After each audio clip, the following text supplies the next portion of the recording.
Welcome back to the KWCH Origins Show. Today I am joined by, says here, an astronaut. That can't be right. I can't be interviewing an astronaut. Dr. Steve Hawley is his name. He was an astronaut in NASA, obviously, for 30 years, became an educator after that, and he joins us today. Steve, how are you? I'm doing well, thank you. Yeah, this is my first foray into astronaut interviews, but you told me last week that this you just kind of celebrated or commemorated 48 years since you were first selected by NASA. So how did you reflect on that? Yeah, well, in several ways. First, it doesn't seem like it could be 48 years actually, but I did the math and yeah, it works out.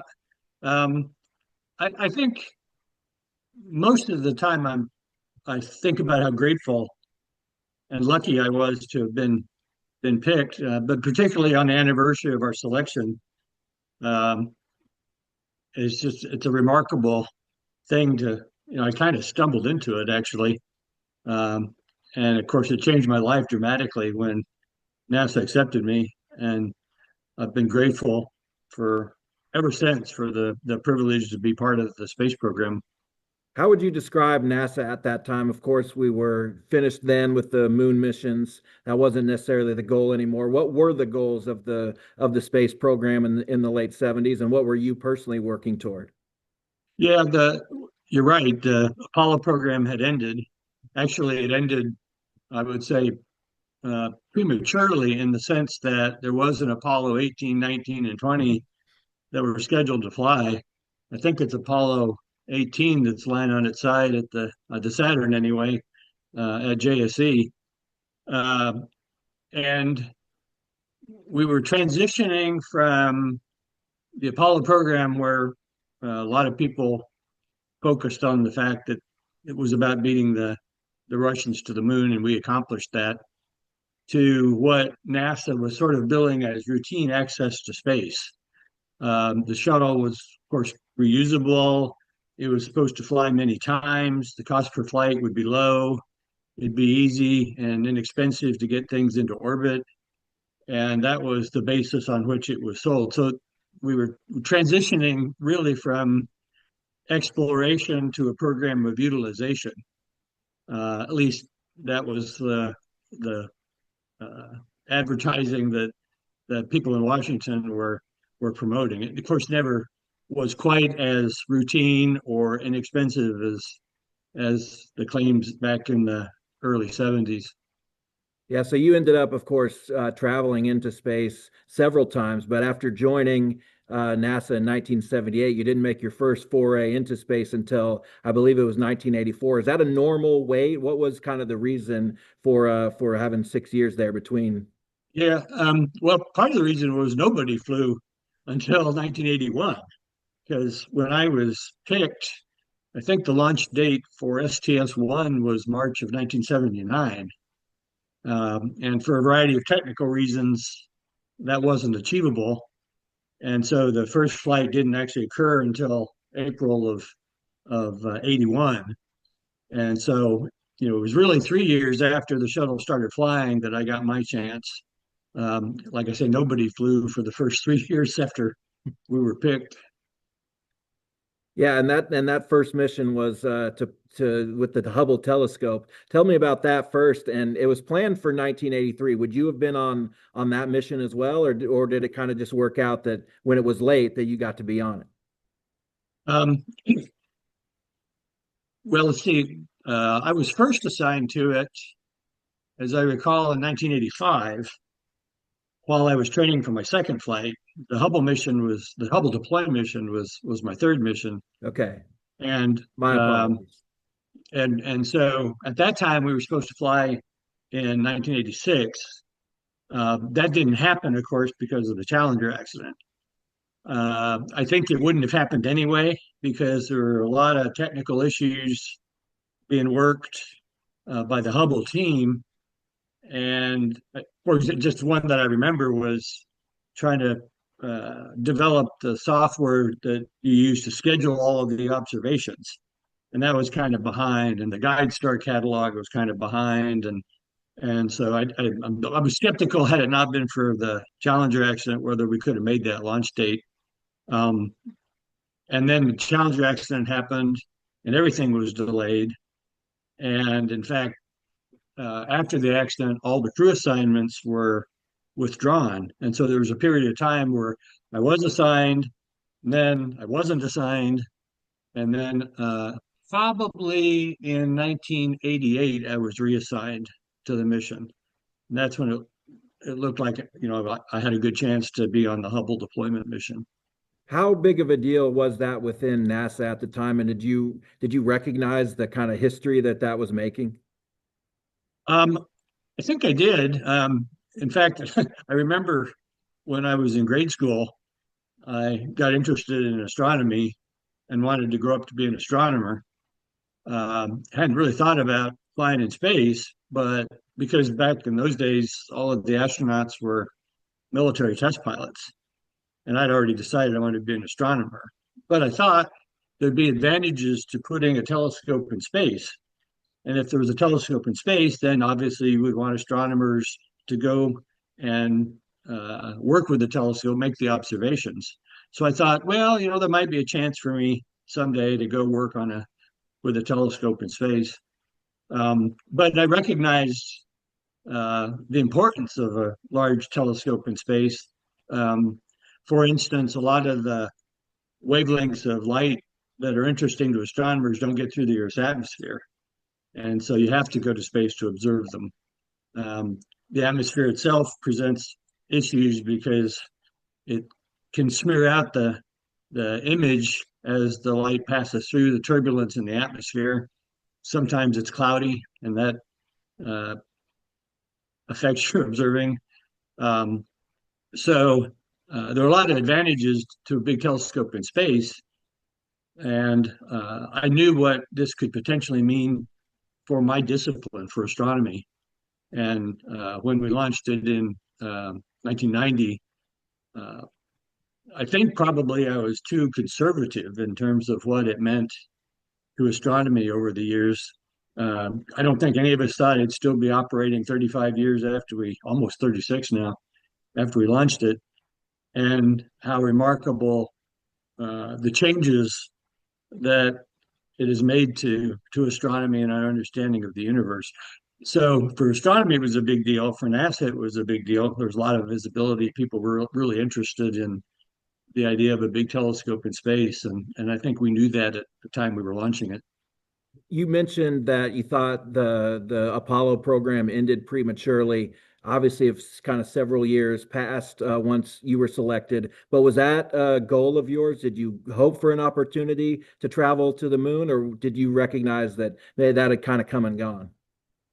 No, I didn't think that was realistic, um, but uh, but that was okay because I liked the idea of what we could do with something with the capability of the shuttle. We could take something big like Hubble to orbit. We could take components and build a space station in orbit. And there was going to be a lot of spacewalks. There were going to be a lot of scientific experiments, and all of that was really appealing to me.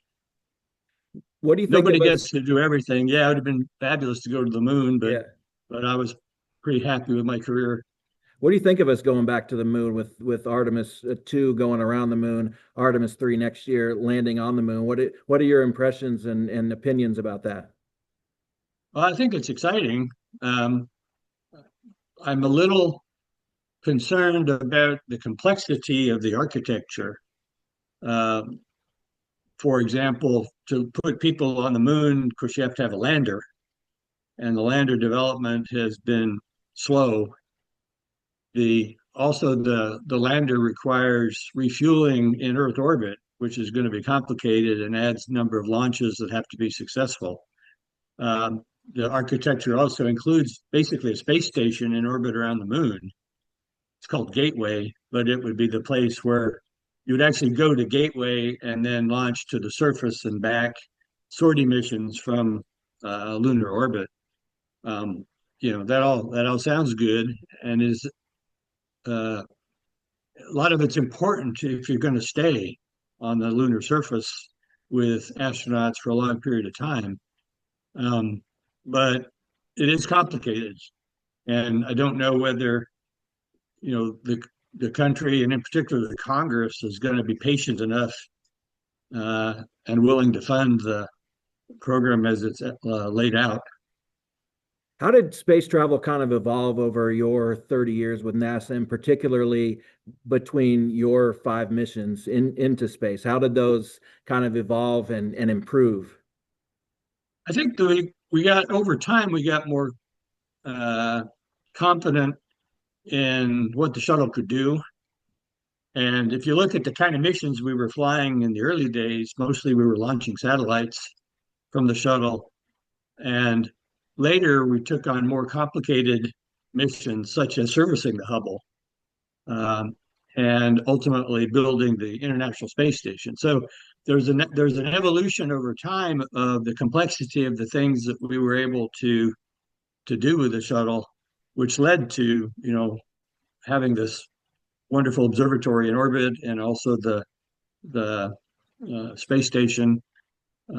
Again, we just as we got confidence that we understood how the shuttle performed, and confidence in our ability to do spacewalks, confidence in our ability to use the robot arm in an integrated manner with EVA. That was an incredibly important capability to develop. None of that happened early in the program. It was only later, after the need was there to develop these new techniques. I read you were part of about 15 or 16 scrubbed missions, so much so that you took on a disguise so maybe that the spacecraft wouldn't recognize you and it becomes successful. So is that just part of the gig? Like we're gonna have some scrub missions and it's just something you got to roll with? I think so. Yeah. In fact, people used to ask me, well, when you went out to the pad and you didn't launch, were you disappointed? And my honest answer was, well, not really, because I sort of always expected to scrub. If you look at all the things that have to work, including having good weather at several places around the world, you might conclude it's silly to even try it. So no, yeah, that's a record. I don't think anybody was quite as poor at launching as I was. Um, and you mentioned the disguise. Yeah, on my first flight, I think we had a scrub for a computer, and then we had a pad abort, which was the first pad abort since Gemini 6, which means that the engine started while we were on the pad, but then shut down before we lifted off. Uh, and we had a couple of other, uh, I wouldn't call them scrubs. Technically, they weren't scrubs, but where there were issues that delayed the launch while we were down in Florida. So we didn't even go out to strap in. Um, so at the time, that was kind of unprecedented. And I figured that, well, it's possible that I'm a jinx. And so I thought, well, if the spacecraft didn't recognize me, then maybe we might launch. And so, yeah, I got a disguise and I put gray tape over my name tag and uh, walked to the orbiter like that, and it must have worked because we launched that day. Yeah, I usually don't go to Wikipedia for research, but this particular sentence, I'm going to learn something because here's what it says. I don't know any of these words. His research involves spectrophotometry of gaseous nebulae and emission line galaxies, with particular emphasis on chemical abundance determinations for these objects. What does that mean? Well, uh, first of all, they're observers and they're theorists in astronomy, and I was an observer. So I used telescopes, and in particular, I used telescopes with spectrographs. So I didn't take pictures; I took spectra, which so the light from a celestial object is broken out into its wavelengths, uh, and from what you can observe in the spectrum, you can calculate certain quantities of interest. And one of the things I was interested in was uh, what are the gas clouds around bright stars made of? The theory says that the elements heavier than hydrogen and helium are made in stars. And therefore, over time, you would expect that in very young objects, you wouldn't find very much heavy elements, and in the older objects, you would. And so, what I was doing was studying the composition of these gas clouds that were being ionized by hot stars to determine what they're made of, and also, in particular, to determine does it matter, in particular, where in the Milky Way you look or in other galaxies? You might expect, since there's more stars near the centers, that the chemical abundances of the heavier elements might be more near the centers of galaxies and less in the outskirts of galaxies. And that turns out to be what we see most of the time. So yeah, my job was looking at spectra, figuring out the physical properties of the gas. And actually we also applied that to some very, very luminous galaxies that we had a hard time explaining. Back in the 70s, we hadn't really proven that black holes existed. People thought maybe black holes existed, and they thought maybe that's why some of these galaxies that are so bright are as bright as they are because they have a black hole in the center. So my advisor and I were working on those kinds of problems, and we actually came up with a pretty compelling case that suggested black holes really exist. Now, of course, we know they do, and we do know that the extreme brightness of some galaxies is caused by the presence of a very massive black hole. And the same technique that I used to look at the chemical composition of these gas clouds is what we used to make that finding. That's pretty amazing. So, unfortunately, we're coming up now on 40 years since the Challenger disaster. What do you remember about that day? Well, I remember actually I was in Topeka. I had just landed on my second mission.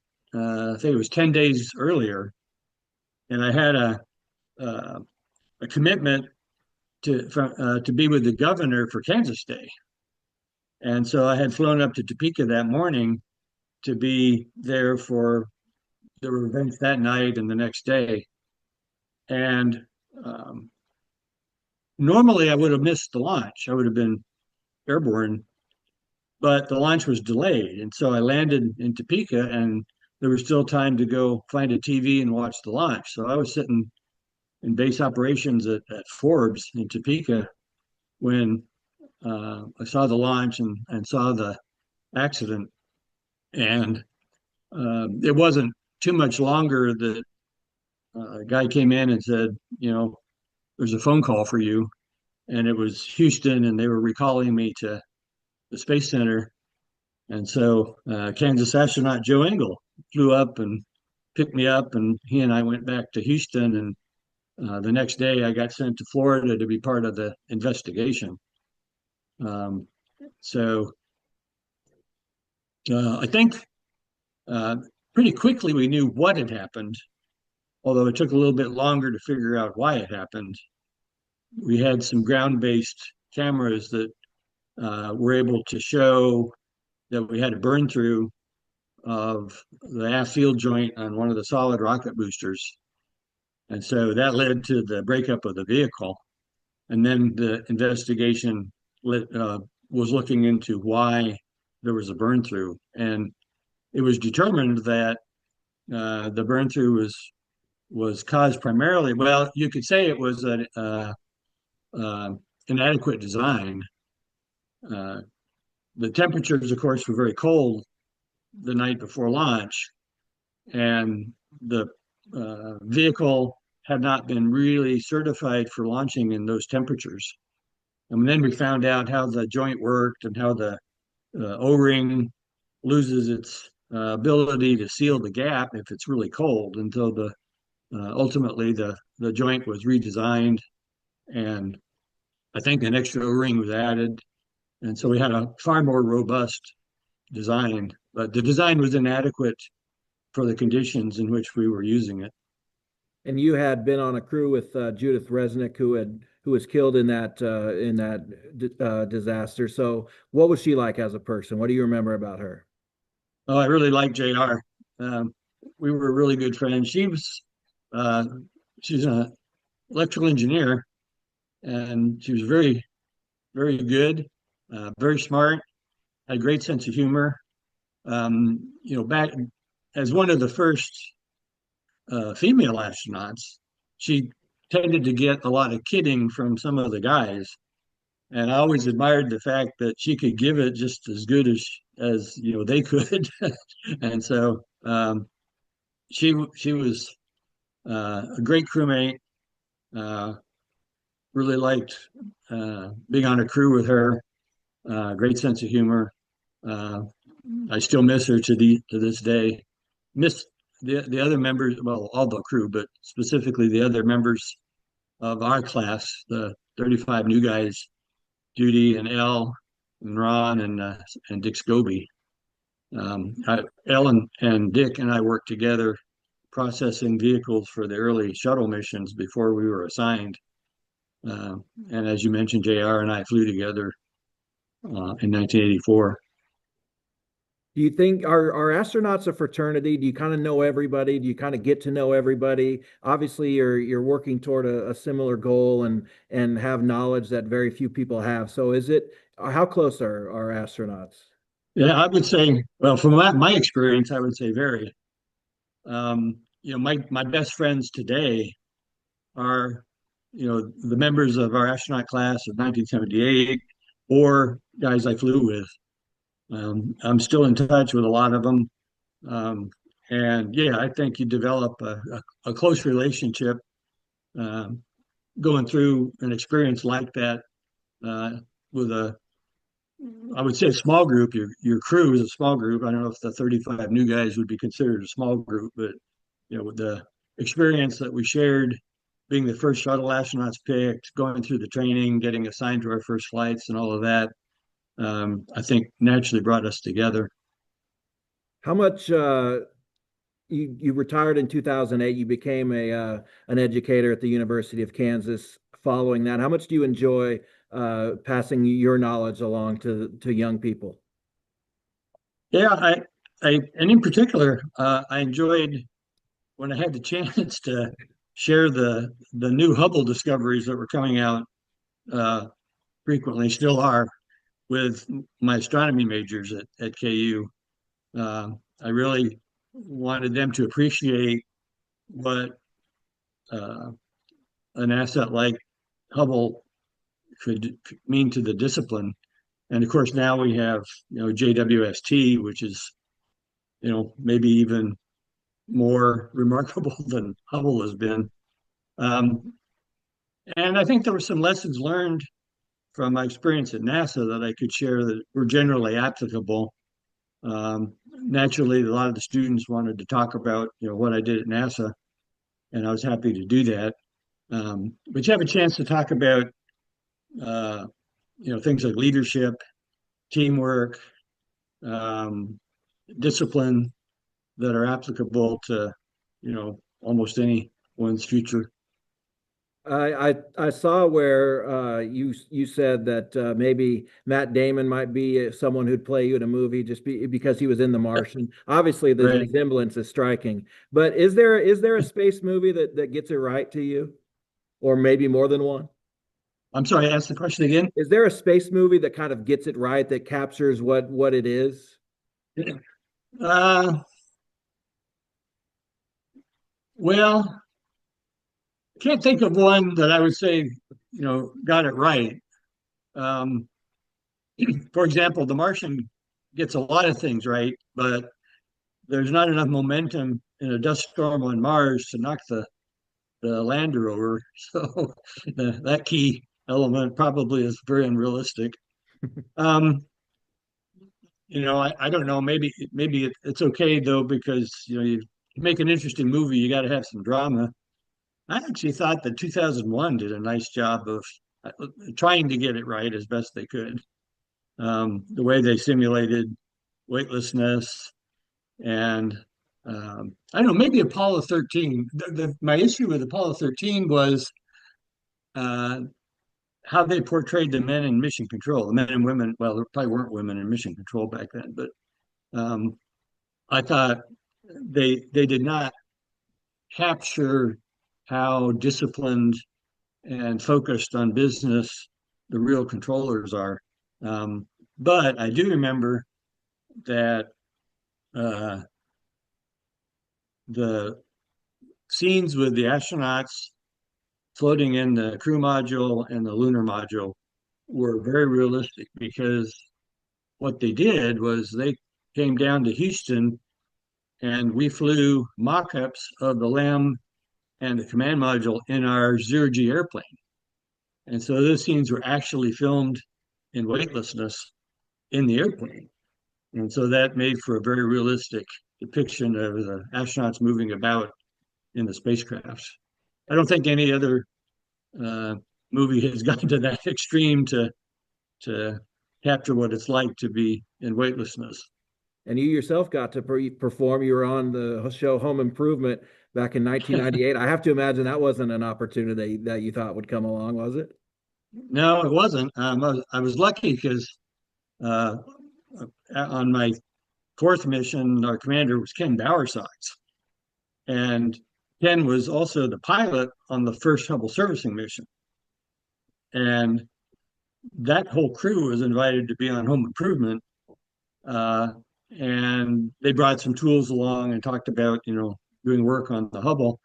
Well, evidently, Sox and Tim Allen kind of hit it off because when Sox's first command took place a couple of years later, his crew was invited back to Home Improvement. And so this was actually the third time that Bowersox had gone on Home Improvement, and one of his crewmates could go with him. And so I thought, well, that might be fun. So I chose to go with him. And it was really interesting. It was one thing that was interesting was that most of the cast couldn't have cared less that there were astronauts on the program with them.